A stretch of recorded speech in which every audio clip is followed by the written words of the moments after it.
Hi, my name is Melissa van Dijk. Now, can you use your retinol every night? Well, that's the question I'm going to answer in today's video. Therefore, I have prepared for you the entire PowerPoint with my example routine plus frequency guides, so that you can slowly adjust to your retinol treatment and then eventually use it daily in the evening, as well as minimize irritation. Now, I've picked some of the most popular formulations so that you can hopefully relate to them. But of course, if you should have a retinol treatment from a different brand, then you can still follow the same frequency guide that I'm about to share with you. So let's go ahead and look into this. So this is the PowerPoint that I have prepared for you. If you want to later on go ahead and save it to your device, you will be able to download the entire PowerPoint in the description box down below. Now, when it comes to the example evening skincare routine when using your retinol, this is the routine that I've created. I want to make sure that we're going to keep it simple as well as yet effective. So what's important to understand is that you would use your retinol treatment after your cleansing step, but before your moisturizer, if you should use any moisturizer at all. Now, I believe that in most cases it isn't really necessary, and you only would need to use one if you have already dry skin in the very first place, or if you experience dryness over time. Now, I'm not referring to flaky skin because retinol can create flaky skin. I'm referring to if you really experience dryness, then go ahead and use your moisturizer afterwards. But if you do so, make sure that after you have applied your retinol treatment to wait a bit in between for your retinol to absorb and then move into the application of your moisturizer. Now, there's one other point that I do want to emphasize, and this is between your cleansing step and before applying your retinol treatment, and this is right here. So after you have washed your face, rinsed everything off, you can go ahead and take a towel and remove the remaining water drops from the skin surface, and then immediately head into the application of your retinol treatment. Or if you're being completely new to your retinol treatment, or you may have sensitive skin, you can wait those 5 to 10 minutes in between, wait for your skin to dry, and then move on to the application of your retinol treatment. This way, it's going to slower absorb into the skin, which can already help to minimize irritation. And so then this would be the example routine that you can follow in the evening. The simpler you're going to keep it, the less likely you will come across irritation. And so below the boxes, you have the overall general guide that you can follow based on how much you would need to use. So now that you have an understanding of with what example evening skincare routine I'm going for, as well as for the treatments, I now want to head into the frequency guide, which you will find just below the example routine. So the frequency guide is primarily the little box right here on the top, which you then need to adjust based on the strength of retinol treatment that you have. So if you should have a retinol treatment that contains 0.1% to 0.5%, it's so-called a low to somewhat mid-strength retinol, then you can use it Monday, Wednesday, and or Friday. Whereas if you should deal with a 1% retinol treatment, you can use it on Monday and or Thursday. And you would then follow this specific frequency for 2 weeks in total. Now, when it comes to the example treatments that I have picked right here, the overall formulation plays a big role as well. So if you should have a retinol that is already in an oil, those tend to be much gentler on the skin. So the ordinary retinol 0.2 to 0.5 in squalane, you can probably use them like 3 times per week without any concerns. Whereas if you should deal with Paula's Choice retinol treatment with their 0.3%, well, that one can already be a bit more intense because it has a different formulation and it isn't really in like saturated in an oil formulation itself. And the same would apply to their 1%. So the ordinary retinol 1% in squalane is much gentler than Paula's Choice 1% retinol treatment. Therefore, again, with the 1%, you may be able from the ordinary to use it twice per week, whereas with Paula's Choice, you want to start off by just using it once per week, so that you get the idea of how you can adjust it.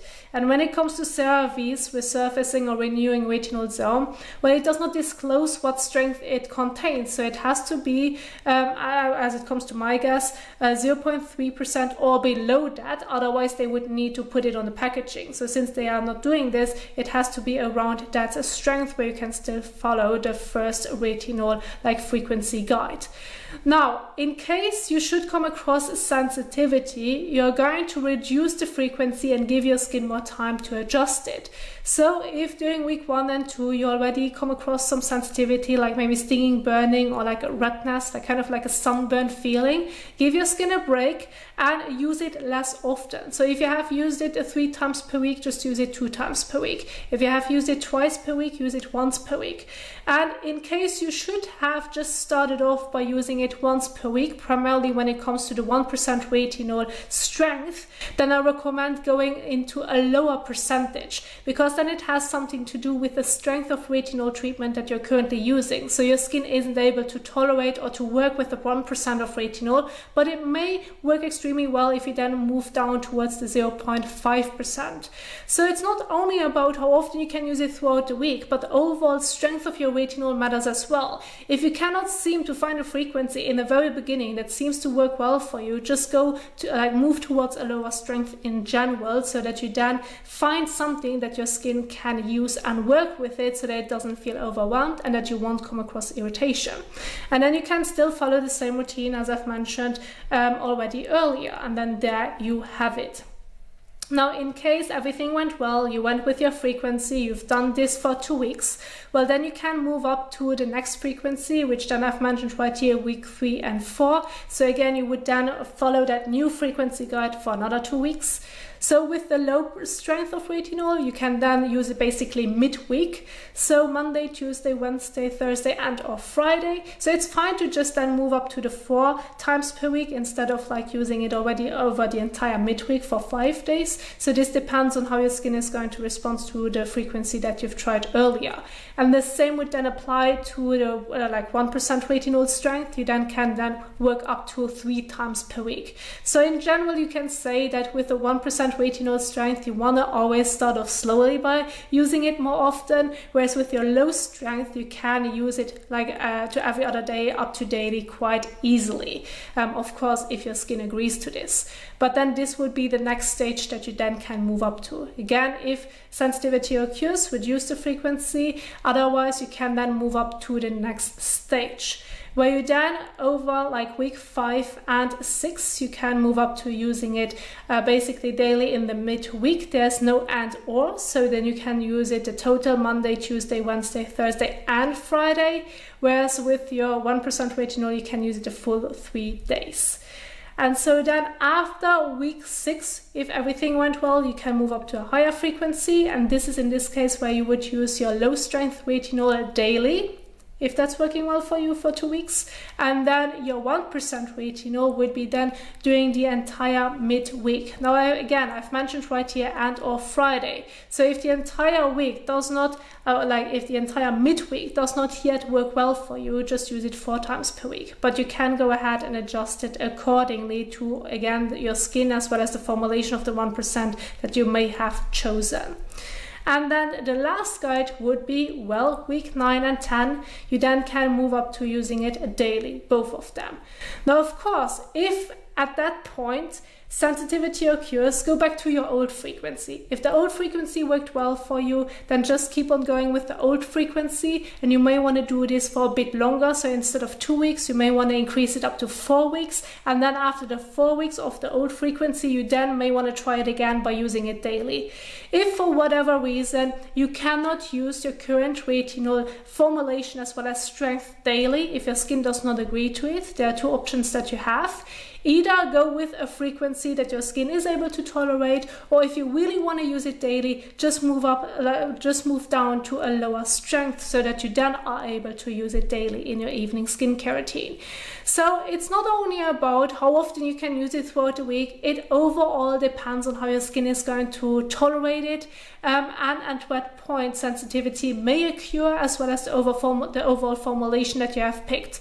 So if for whatever reason, I'm now going to go with the most potent example right here, which would be Paula's Choice 1% retinol treatment. If that one does not seem to work for you at all, you may want to look into a 1% retinol in an oil, like for example the one from The Ordinary, since that one is much gentler compared to Paula's Choice 1% retinol treatment. So you may not be able to use Paula's Choice retinol treatment daily, but you may be able to use The Ordinary 1% retinol treatment daily. So you have to see and really analyze how your skin is going to respond to it, so that you then can go ahead ahead and use it daily in your evening skincare routine if that's your main goal. Now, there's another point that I do want to emphasize, and this is what are you going to do on the days when not working with your retinol treatments, like primarily in the very beginning? Well, this is where you're just going to work with your cleanser to properly wash your face, and then, as already mentioned earlier, if needed, you then can follow on with your moisturizer afterwards.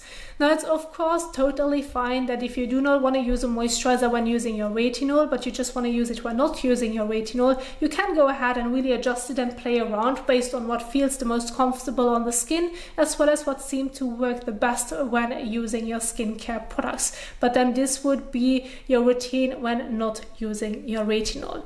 As for the morning skincare routine, what you really have to keep in mind, this is my recommended morning skincare routine, is properly washing your face with your cleanser, or even maybe just with plain water, depending on the retinol formulation that you have picked.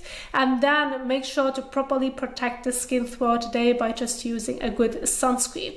Of course, you can adjust it and go with your favorite products in between. If you have like your current morning skincare routine that you usually follow, go ahead and do so. But the cleansing step and sun protection are the key points that you have to keep in mind when working with such treatments.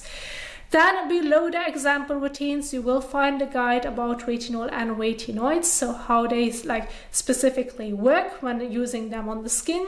Then if you can use them during pregnancy, ideally not, but I always recommend checking this with your doctor for the best advice. And then if you need to use sunscreen with retinol, well, no, it's not needed in the evening. Just use your retinol in the evening without sunscreen, but use your sunscreen during the day if you have sun exposure to protect the skin. So this is how you're going to adjust it.